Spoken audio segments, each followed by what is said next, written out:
Olá pessoal, hoje a gente vai falar um pouco sobre o culturalismo, da obra O Urbanismo de François Chouat. Os integrantes do grupo sou eu, Felipe, Guilherme e Natália. O culturalismo, como descrito no texto, é uma visão crítica que prioriza a cultura e a comunidade, considerando-os os elementos centrais na organização da cidade e na vida social. Então a gente observa que ele contrasta com uma abordagem industrial e materialista da era moderna, propondo uma alternativa inspirada no passado, logo especialmente nas cidades medievais, vistas como exemplos de uma unidade orgânica que foi fragmentada pela industrialização. Dessa forma, a gente percebe que essa corrente busca valorizar as necessidades espirituais e culturais acima das materiais, destacando a importância da criatividade e da energia vital como expressões da individualidade humana. No planejamento urbano, as cidades culturalistas são pequenas, com limites bem definidos e em harmonia com a natureza preservada, criando reservas paisagísticas.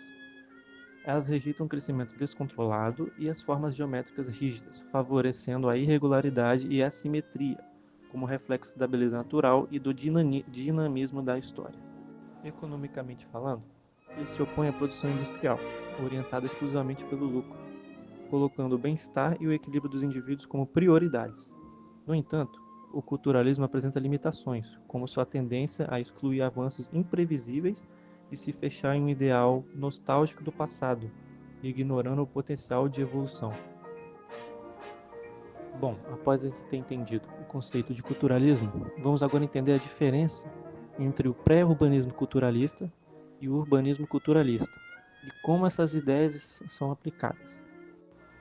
Bom, antes da gente ver as diferenças do pré-urbanismo culturalista e o urbanismo culturalista, vamos agora passar algumas figuras importantes desse pré-urbanismo culturalista.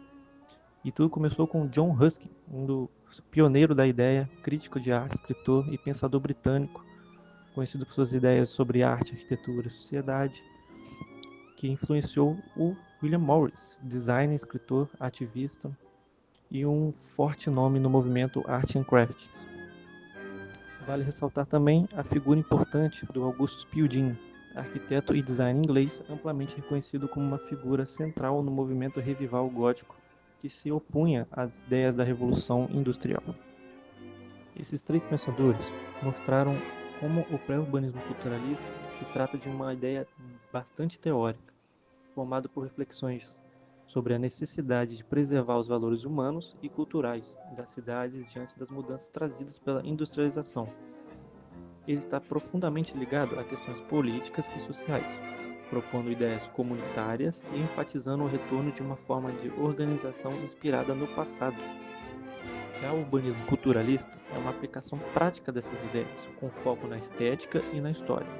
Ele se concentra no planejamento de cidades menores e limitadas por espaços verdes, com ruas e praças projetadas para manter uma individualidade e um equilíbrio cultural. Assim, pessoal, a gente percebe que o pré-urbanismo culturalista se ocupa muito mais de teorias utópicas e sociais do que o urbanismo culturalista, que aplica essas ideias no planejamento urbano, com foco na beleza, na funcionalidade e na preservação de valores culturais. Bom, agora indo para a história, a autora ela baseia sua análise em diversos contextos históricos, relacionados ao impacto da Revolução Industrial e ao pensamento do século XIX. Um dos principais enfoques é a transformação das cidades pela industrialização, que deu origem às metrópoles, conurbações e grandes conjuntos habitacionais. No entanto, a autora critica o fracasso da sociedade industrial em organizar esses espaços de forma satisfatória, evidenciando a insatisfação gerada por suas criações urbanísticas.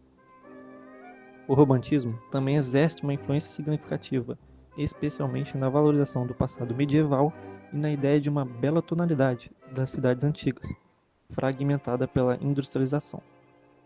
E aí a gente percebe como pensadores como Ruskin e Morris, frequentemente mencionados ao texto, criticaram essa ideia do mecanismo da modernidade e promoveram uma visão nostálgica que buscava justamente recuperar essa unidade orgânica que foram perdida. Além disso, a autora utiliza as ideias de importantes pensadores do século XIX, como Owen, Fourier, Marx e Engels, que refletiram sobre os problemas urbanos e sociais causados pela industrialização. Esses pensadores, agrupados sob o conceito de pré-urbanismo, propuseram alternativas para as cidades antes de o urbanismo se consolidar como disciplina, ligando o planejamento urbano às dinâmicas sociais e culturais. Vale ressaltar que ela também destaca o surgimento do urbanismo no final do século XIX, como uma resposta às necessidades da sociedade industrial. Diferente das artes urbanas anteriores, o urbanismo busca esse caráter reflexivo e científico, mas, segundo a autora, está cheio de ambiguidades, conflitos e mitos que devem ser questionados. Por isso, ela defende o retorno às origens e às ideias de pré-urbanismo como uma forma de compreender e, talvez, corrigir os problemas e contradições do urbanismo atual. A autora do livro, Françoise Chouet, foi uma renomada historiadora, filósofa e teórica francesa, conhecida por suas contribuições ao estudo da arquitetura, urbanismo e patrimônio cultural. Nascida em 29 de março de 1925, em Paris, ela dedicou sua vida a explorar as relações entre as formas urbanas, arquitetônicas e contextos culturais e históricos. Sua visão é bastante crítica e reflexiva sobre o planejamento urbano na sociedade industrial. Ela considera que as cidades industriais, embora essenciais para a sociedade, foram mal organizadas e geraram insatisfação e problema, como uma monotonia arquitetônica e segregação social. Para ela, essas falhas não são apenas superficiais, mas têm raízes mais profundas nas ideias e fundamentos teóricos do urbanismo. A autora acredita que o urbanismo moderno, surgido no final do século XIX, tenta se apresentar como uma disciplina científica e universal. No entanto, ela aponta que ele está repleto de ambiguidades, conflitos e pressupostos questionáveis. Segundo a autora, para compreender os problemas atuais das cidades, é necessário revisitar as primeiras reflexões sobre o urbanismo feitas por pensadores no século XIX. Esses pensadores como Owen, Ruskin e Morris abordaram a questão das cidades industriais relacionando-as à estrutura social e cultural, criando o que se chama-se de pré-urbanismo. Essas ideias iniciais podem ajudar a esclarecer as motivações fundamentais que moldaram o urbanismo moderno. Além disso, a autora destaca o impacto da Revolução Industrial, que trouxe grandes mudanças para as cidades, mas também fragmentou a unidade orgânica dos espaços urbanos do passado. Ela vê valor nas ideias do romantismo e dos pensadores que criticaram o mecanicismo da modernidade e buscaram formas de recuperar um equilíbrio entre tradição, cultura e planejamento.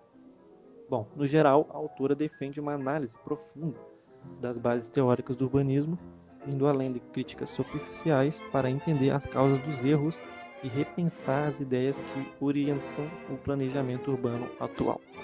Já no urbanismo culturalista, vamos citar um dos principais autores, Camilo Zitta, que foi pioneiro nesse urbanismo e nasceu em Viena de 17 de abril de 1843 e viveu até 1903.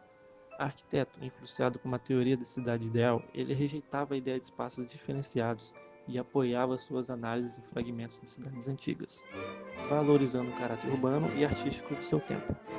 Zitter era contra a demolição de núcleos históricos e espaços simbólicos. Ele sempre buscou a qualidade de vida no desenho das cidades e é considerado o primeiro pensador a analisar as cidades do passado sob um ponto de vista estético, fascinado pela cidade medieval e pela interação entre as cidades e seus habitantes. Para Zitter, essa relação foi perdida nas cidades industriais. Nas páginas que tratam de Camilo Zitter, Françoise Chouet destaca os principais conceitos e contribuições do humanista austríaco, especialmente sua obra Planejamento Urbano de acordo com seus princípios artísticos.